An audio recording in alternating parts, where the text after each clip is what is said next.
For decades, buying a professional sports team meant one thing: securing the ultimate billionaire status symbol. You bought a franchise to gain access to the owner's box, spray champagne in the locker room, and hold a championship trophy in front of the cameras. But treating a sports franchise as a personal vanity project is a model of the past. This bar chart plots historical sports mergers and acquisitions in the Asia-Pacific region. As we hit the current year, you can see a massive 12-fold vertical spike, pushing total deals to a record $3.69 billion in just over 6 months. Ultra-wealthy Asian families and institutional investors are intentionally pulling their money away from legacy sectors like industrial manufacturing, commercial real estate, and technology, and redirecting it into sports. As these families and institutional funds move capital into the sector, they are applying the same rigorous frameworks used for private equity or real estate.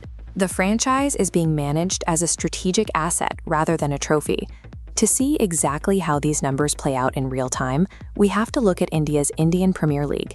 The IPL has become ground zero for this new financial logic. The Goenka family, who currently owns 100%. The speed and size of these 3 transactions show that elite cricket franchises have reached a valuation scale typically reserved for major industrial or technology firms. Managing an operation of that size is incredibly complex, which is why the actual mechanics of these acquisitions are changing. Investors today generally want to avoid the daily operational headaches of running a team. Instead of demanding outright control, wealthy Asian families and their private offices are deliberately acquiring strategic minority positions across various franchises and leagues. To structure and execute deals of this magnitude, these private buyers are teaming up directly with global alternative asset managers. When the Royal Challengers Bengaluru were sold, the purchasing group brought Wall Street directly to the pitch. They partnered with Blackstone, utilizing the financial architecture of one of the world's largest investment firms. By utilizing this minority stake model, family offices can deploy massive amounts of capital and gain direct financial exposure to the booming sports market, while entirely bypassing the day-to-day risks of team management.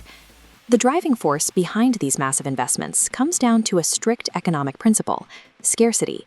There are only a very limited number of recognized premium franchises available in major leagues. This flowchart maps exactly how audience attention operates as currency. With a fixed supply of teams and rapidly expanding digital access across Asia, broadcasters are forced into fierce bidding wars for live programming. That competition translates directly into surging, predictable revenue streams for the franchises. Those predictable returns are highly coveted right now. Unlike the technology sector, which faces constant volatility and the looming threat of artificial intelligence rendering existing products obsolete, live sports remain heavily insulated.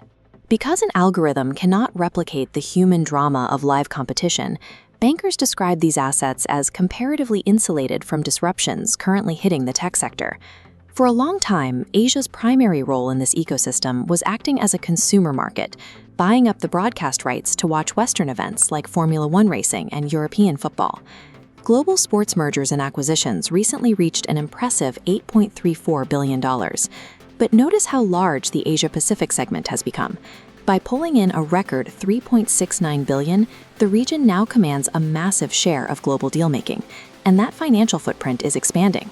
Industry advisors are already tracking major transaction pipelines developing rapidly across Japan and South Korea. Asian investors are shifting their focus from purchasing broadcast rights to owning the intellectual property itself.